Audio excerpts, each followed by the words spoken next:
Hai semua, selamat datang. Pernah tak kita terfikir apa sebenarnya yang anak-anak kita belajar dalam kelas sains masa darjah 2?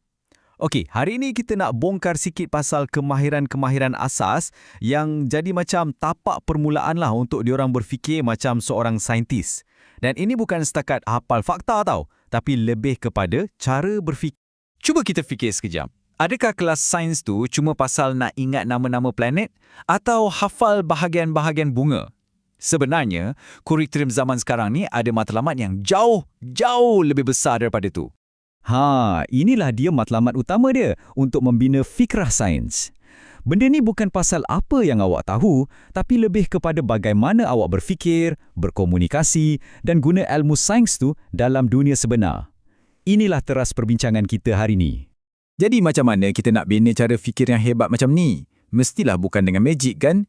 Ia perlukan satu set alatan khas yang kita akan bongkar sekejap lagi. Dan set alatan tu, kita panggil dia kemahiran saintifik.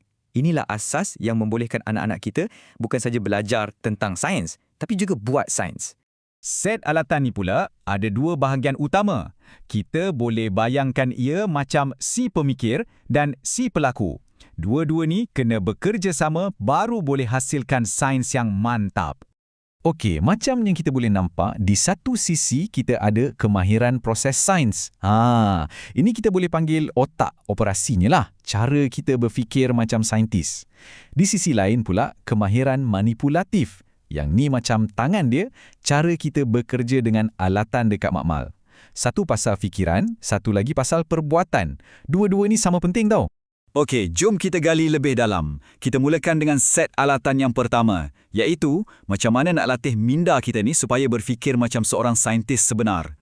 Untuk budak darjah 2, ada 4 kemahiran asas yang jadi tumpuan utama.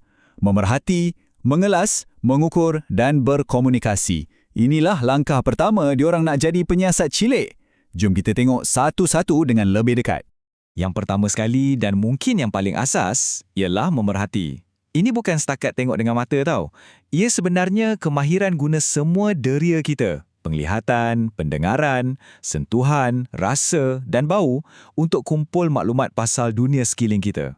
Dan gambar ni tunjuk contoh yang sangat bagus. Tengok tu, seorang budak guna mata dia untuk kagum dengan warna-warni bunga api, manakala seorang lagi guna telinga untuk dengar bunyi letupan yang kuat. Inilah maksudnya memerhati, guna pelbagai deria untuk faham apa yang sedang berlaku. Seterusnya, mengelas. Lepas kita dah kumpul macam-macam maklumat melalui pemerhatian tadi, kita kenalah susun kan? Kemahiran mengelas ni ialah kebolehan kita untuk cam mana yang sama, mana yang lain. Lepas tu kita asingkan ikut kumpulan. Senang cerita, ia pasal cari corak. Pemerhatian kita boleh jadi lagi padu kalau kita letak nombor padanya. Di sinilah kemahiran mengukur tu masuk. Bila kita guna alat piawai macam pembaris, kita boleh bagi nilai bernombor pada apa yang kita perhati. Jadi ia lebih tepat. Lebih jitu. Dan kemahiran proses yang terakhir untuk tahap ni ialah berkomunikasi. Ialah apa gunanya jumpa benda hebat tapi tak boleh nak cerita ke orang lain kan? Jadi kemahiran ni adalah tentang cara nak rekod dan sampaikan maklumat tu dengan jelas. Dekat sini kita boleh nampak ada macam-macam cara. Boleh cakap terus, boleh lukis dalam buku nota, boleh buat jadual ataupun bina model. Tak kisahlah cara apa pun, matlamatnya tetap sama, kongsi idea sains tu supaya orang lain pun faham. Okey, kita dah sentuh cara berfikir. Sekarang, jom kita beralih pula pada cara bertindak dalam bilik sains. Ini bahagian yang hands-on, yang guna tangan. Kemahiran manipulatif ni pula adalah bahagian amali, bahagian praktikal dalam sains. Ia penting untuk pastikan setiap penyiasatan tu bukan saja tepat dari segi data, tapi yang paling penting, selamat untuk semua orang yang ada kat situ.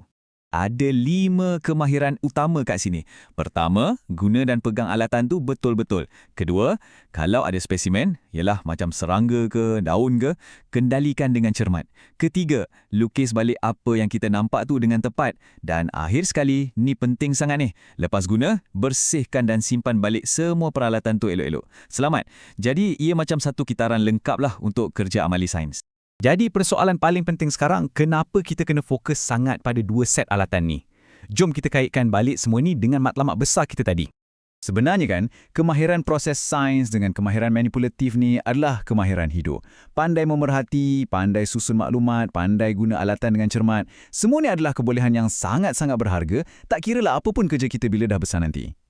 Nah, petikan daripada dokumen kurikulum ni dah rangkumkan semuanya. Matlamat kita adalah untuk sediakan generasi akan datang dengan pemikiran yang kreatif dan kritis supaya diorang bersedia untuk hadapi apa jua cabaran masa depan. Sebagai penutup, saya nak tinggalkan satu soalan untuk kita sama-sama fikirkan. Proses belajar ni sepatutnya tak berhenti kat pintu sekolah je kan? Macam mana agaknya kita ni sebagai mak ayah, abang kakak boleh bawa semangat menyiasat ni balik ke rumah? Macam mana kita nak jadikan sains tu sebahagian daripada aktiviti harian kita? Halah, cuba fikir-fikirkan.